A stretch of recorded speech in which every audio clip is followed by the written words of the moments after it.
My name is Eleanor Price, and I am 65 years old. By most modern standards, I live a rather unremarkable life. Quiet, predictable, ordinary. And yet, there is a comfort in the ordinary that many people never learn to appreciate. My late husband, Lawrence, understood that instinctively. He used to tease me, gently, lovingly, about how much I adored routine. "Ellie," he would say, "you find peace in the places people overlook." And he was right. We lived a simple life, even when we could afford a little more. We preferred home-cooked meals over restaurants, quiet evenings over noisy outings, and modest vacations over extravagant ones. After his passing, that simplicity became my anchor. My days followed a rhythm that kept me grounded: a morning walk along the river, tea while reading the newspaper, volunteering at the public library twice a week, and dinner at home with classical music humming softly in the background. Some people fear silence as they grow older. I embraced it. Silence is where memories settle and where strength gathers. But if you ask my family, specifically my sister Margaret and her children, they would tell you I am too careful. They say it with a laugh, but the undertone has always been clear. To them, my practicality is outdated. My frugality is old-fashioned. My refusal to impulsively spend money is a personality flaw rather than a preference. At family gatherings, my habits were the threadbare joke dragged out like a dusty holiday decoration. My niece Chloe once joked that I probably washed aluminum foil to reuse it. My nephew Calvin laughed so hard he nearly spilled his drink. They joked about me clipping coupons, hoarding points on loyalty cards, or buying off-brand canned goods. I usually smiled politely. I had no desire to correct their assumptions because there is no point explaining your values to those who mock what they do not understand. I knew who I was. And more importantly, I knew what I was doing. Because quietly, very quietly, I had been investing. Years ago, a friend of Lawrence's told me about a startup he believed in. A tiny software company run by two young engineers who had more ideas than resources. Most people brushed it off. I did not. Something about their earnestness struck me. So I invested a modest amount. Then, when the company grew, I invested a little more. Over the years, I bought shares slowly and consistently. I never told anyone. Not because I was hiding it, but because humility is easier than explaining your intentions to people who think you're foolish. And besides, my income from volunteering and Lawrence's pension already covered my daily comforts. The investment grew silently in the background of my life like a seed under snow, unseen, untouched, underestimated. By 65, that seed had grown into something substantial, something life-changing. Something that could have shifted my entire lifestyle if I wanted it to. But I didn't. Wealth is loud when mishandled. It attracts the wrong eyes and amplifies the wrong tendencies in people. So I remained quiet. I kept my routines. I lived in my rented condo, cooked simple meals, and minded my own business. But life has a way of testing the peace you've built. And on a chilly afternoon in early autumn, when I walked up the brick path to Margaret's house for a casual visit, I had no idea that the world I'd built quietly, and the world my family assumed I lived in, were about to collide in the most unexpected way. The house looked the same as always: fading shutters, a porch in need of paint, chrysanthemums struggling to bloom. A home that held decades of history. As I climbed the steps, I felt a heaviness settle in my stomach. A strange sensation, like the air was vibrating with something unspoken. I didn't know it then, but the moment I crossed the threshold, the life I had spent years quietly cultivating was about to be tested and unveiled. Margaret's living room was warm when I stepped inside, but the warmth didn't come from the fireplace or the smell of cinnamon tea. It came from laughter, the sharp, brittle kind that makes your chest tighten when you realize you are its target. They were all there: Margaret perched in her favorite armchair, Chloe sprawled across the couch like she owned the place, and Calvin seated on the floor with a beer bottle in his hand. Their faces turned toward me as if on cue, and something in their expressions made me uneasy. "Aunt Ellie," Chloe called out, her smile wide but insincere. We were just talking about you. That sentence is rarely followed by kindness. I took a seat, smoothing my skirt. I hope it wasn't too embarrassing. Oh no, Calvin said, grinning. Just discussing how you're probably the only person left on Earth who keeps money in a physical savings account. Chloe snorted. She probably hides cash in jars in her pantry. The laughter that followed was loud, almost theatrical. I forced a small smile. Mockery feels different when it's habitual, when it's a role others assign to you without asking whether you want the part. Trying not to feed the conversation, I looked at Margaret. How are things with the house? You mentioned repairs last week. Her face tightened. Actually, Ellie, that's what we needed to tell you. Calvin exchanged a look with Chloe. A look that said they were holding on to a secret they found amusing.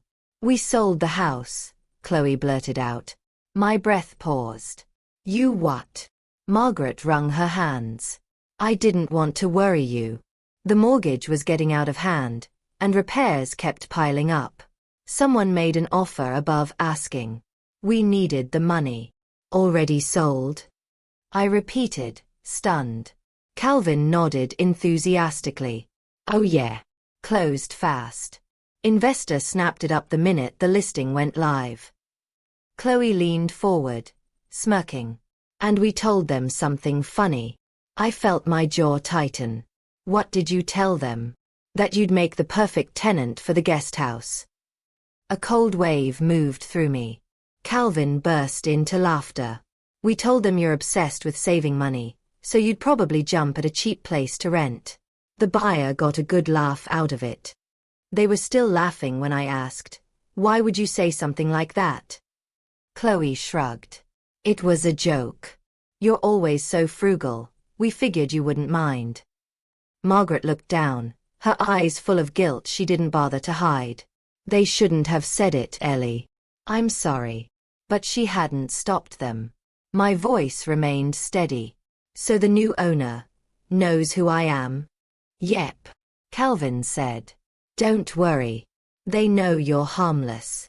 Something inside me went still, quiet, focused, almost crystalline in its clarity. They didn't just joke about me. They didn't just mock my habits. They mocked my dignity. They reduced my life, my discipline, my years of careful planning to a caricature for a stranger's amusement. But the irony, the exquisite silent poetic irony, was that the stranger they mocked me to was no stranger at all. Because I was the investor. I had bought the house. I now owned the property they were bragging about selling. I had planned to tell Margaret gently, quietly, privately. But this moment, this cruel, careless humiliation, shifted something in me. Revenge does not require anger. Sometimes it requires nothing more than the truth delivered at the perfect time. They laughed. And I stayed quiet. Because the truth was already on its way. Calm, inevitable, and entirely earned. After leaving Margaret's house that day, I felt as though I was walking through molasses. Every step was heavy, deliberate, weighted with the echo of their laughter. I drove home slowly, not because of traffic, but because my mind was circling memories. Years of little jabs, subtle dismissals, quiet condescension I had mistaken as harmless teasing. But mockery is never harmless when aimed at someone who has done nothing but help, love, or show up. When I got home, I didn't turn on the lights right away. I sat in the dim quiet of my living room, letting the soft hum of the refrigerator settle into the silence. The betrayal wasn't the joke itself, it was the pattern. It was the years of assuming I was foolish simply because I was frugal. It was the way they dismissed my quietness as weakness, my discipline as delusion. But to understand why their words cut deeper than they realized, you'd need to understand my history. My life before the laughter. I grew up in a family that lived on the edge of financial instability. Our mother was a nurse who worked long night shifts, and our father, well, he was inconsistent. Some months he had a job, some months he drank. I learned early how fragile stability could be. I learned to stretch a dollar the way other children learn to stretch their imagination. Margaret, though younger than me by 6 years, never quite learned that lesson. She was the dreamer. The spontaneous one. The one who lived with the ease of someone who assumed someone else would always catch her if she fell. When she married Victor, that carefreeness doubled. They bought the big colonial house, the very one I ended up purchasing decades later, because it felt like a symbol. A proof of success. A declaration that they had escaped the instability of our childhood. But symbols don't pay mortgages. And declarations can't fix broken plumbing or cover rising interest rates. When Victor left during her mid-40s, the house became an anchor dragging her downward. I was there every step of the way, watching her struggle, watching her pride clash with her desperation. I offered money at first, but her pride was impenetrable. "I don't need your savings, Ellie," she said over and over. "I'll figure it out." And perhaps she did. But barely. The house became a burden. One she refused to let go of because it was tied to her identity. As her children grew into adulthood, they inherited her entitlement without understanding her hardship. They thought the house existed by magic, maintained itself, paid for itself. And when the financial storms hit, they blamed bad luck rather than irresponsible choices. Meanwhile, I saved. Always quietly. Always deliberately. I never flaunted what I had, nor did I hide it out of shame. I simply believed that money is safest when it carries no ego with it. So when the startup I invested in multiplied its value year after year, I didn't change my life. I didn't upgrade my car or buy luxury clothes. Wealth is not armor, it attracts attention, envy, and opportunism. And I preferred to live beneath notice. But when Margaret finally listed her home, I felt a tug. A pull. A sense that perhaps I could give back to her in a way she couldn't refuse. If I bought the house through a trust, she would never feel indebted. She could continue living there peacefully without knowing I was her safety net. At the time, I thought it was the kindest way to love her. But kindness without boundaries becomes a breeding ground for disrespect. And their laughter, mocking me to the very investor who was trying to protect them, made it clear that my silence had enabled far too much. Still, my revenge wouldn't be venomous. I had no desire for cruelty. I only wanted truth. Consequences. Perspective. And so I decided, before I revealed the truth, I would gather everything I needed. Documents, timelines, clarity.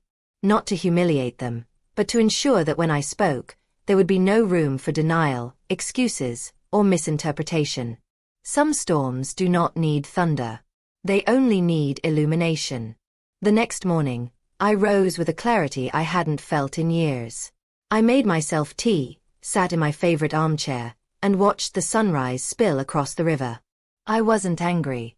I was focused. Purpose is a powerful antidote to hurt. And I had purpose now. After breakfast, I drove to my attorney's office. The building was a modest brick structure with frosted glass doors and a tidy row of shrubs outside. Nothing flashy, nothing gaudy, just competent and calm. My attorney, Mr. Dawson, greeted me with a warm handshake.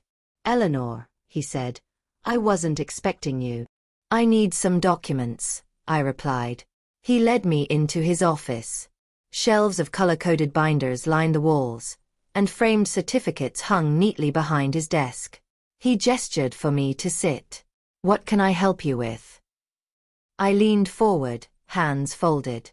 "I need every document related to the purchase of Margaret Price's house." His eyebrows lifted slightly, surprise mixed with understanding. "Of course." He pulled up the digital files, printed them, and placed them into a large, sturdy envelope. Then he added hard copies of the deed, tax records, closing confirmation, and proof of ownership by the trust. "Do you want copies for your personal files as well?" he asked. "Yes. And one more thing, I'll need a formal lease drafted. A fair one. Standard market rate. No penalties. No predatory clauses." His eyes softened. "You're a kinder landlord than most." "I don't want to punish anyone," I said honestly. "I simply want clarity, respect, and accountability." He nodded. "I'll prepare it." When I left his office, I felt the weight of the envelope like a stone grounding me. Proof. Truth. Order. All the things that make chaos manageable. On the way home, something compelled me to drive past Margaret's house. It was mid-afternoon, and the sun cast long shadows across the lawn. The shutters looked even more worn than I remembered. As I rolled down the window slightly, I overheard voices coming through the open kitchen window. Chloe's voice, sharp and amused, rang out. I still can't believe Aunt Ellie might actually move into the guest house. Imagine her clipping coupons on the porch. Calvin chuckled. Hey, at least she'll be close by to babysit if we need her. Margaret's voice followed. Tired, resigned. Don't be cruel. Cruel. Not wrong, not hurtful, not ungrateful. Just cruel. A quiet acknowledgement, but not a defense. I drove away without being seen. Not because I was ashamed, but because the moment wasn't right yet. Truth has its own timing, and I wanted the weight of their behavior to linger a little longer before I revealed just how deeply they had misunderstood me. When I got home, I spread the documents on my kitchen table, organizing them into labeled folders. I added sticky notes explaining each one, making everything as clear and accessible as possible. Then I sat down with a notebook and wrote. Not a plan for revenge, but a reflection. I wrote about Lawrence. About the values he taught me. About the quiet dignity of patience. I wrote about the importance of standing up for yourself. Not loudly, not violently, but firmly and unmistakably. By nighttime, I felt steady. Resolved. I didn't want to destroy my family. I wanted to correct them. To recalibrate the imbalance they had taken for granted. To teach them the value of respect. The same respect I had given them for years without ever receiving in return. The truth was ready. Now I just needed the right moment to reveal it. The right moment presented itself the following Sunday morning, when I sent a simple message in the family group chat. Dinner at my condo. I'd like to talk. 6 p.m. No exclamation mark. No explanation. Calmness can be unsettling when people know they've misbehaved. Chloe responded first. Free food? We're in. Calvin replied with a thumbs up. Margaret simply wrote. We'll be there. I spent the afternoon preparing a dinner my husband would have been proud of. Rosemary roast chicken, garlic potatoes, vegetables sautéed with lemon and thyme, and a peach cobbler for dessert. The kind of meal that steadies a room before shifting its foundation. They arrived punctually. Chloe wore her usual smug expression, Calvin looked slightly uncomfortable, and Margaret seemed anxious, her hands clasped tightly in front of her. We ate first. There is wisdom in filling stomachs before filling minds, especially when the truth is heavy. Conversation stayed light. A few awkward attempts at small talk drifted around the room until they finally gave up and focused on eating. When the plates were cleared, I took a breath, stood, and retrieved the binder of documents from the side table. I invited you tonight, I began, because I want to share something important. Margaret's eyes widened. Chloe glanced at Calvin, who raised an eyebrow. I placed the envelopes in front of them, one by one. I'd like you to read these. Chloe frowned. What is this? Documentation, I said calmly. Regarding the house. They exchanged confused glances but began opening the envelopes. The sound of papers rustling filled the silence. Then, slowly, very slowly, their expressions changed. Confusion first. Then disbelief. Then something bordering on fear. Calvin looked up first. This says you're the owner. I am, I said. Chloe's face went pale. But the investor. That was me, I replied. Through the Price Family Trust. Margaret's hand flew to her mouth. Ellie, you bought my house? Yes. Why? She whispered. Because I wanted you to have stability, I said gently. But you didn't want help from me directly. So I offered it quietly. Calvin shook his head in disbelief. Why didn't you tell us you had this kind of money? Because it was never your business, I answered evenly. And because money does not change who I am. Chloe swallowed hard. And we joked about you being the perfect tenant. Yes, I said softly. You mocked me to my face, and behind my back. You offered me as a caricature to the person who owned the very roof you live under. Silence hit the room like a dropped stone. Margaret's voice broke. Ellie, we didn't mean to hurt you. Intent doesn't erase impact, I said. I have spent years being the butt of your jokes because I chose to live quietly. Because I saved instead of flaunting. Because I valued stability rather than showmanship. Tears welled in Margaret's eyes. I'm so sorry. I'm not here to shame you, I said. I'm here to tell the truth. I slid one more envelope across the table.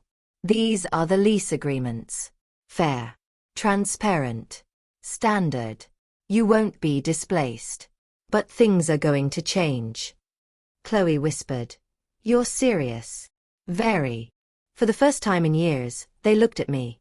Not as a joke, not as a timid saver, not as a background character in their story, but as a woman who had built a life through discipline, intention, and quiet power. The truth had landed. And the silence that followed was its echo. The confrontation, the true confrontation, didn't happen at dinner. The dinner was the revelation, the unmasking. But clarity has layers, and the deeper layers emerged later that week when I visited the house itself. I chose a cool Wednesday morning. Mist curled along the lawn, and the house stood quiet, almost contemplative. Margaret opened the door slowly, as though bracing herself, and her children hovered behind her like chastened shadows.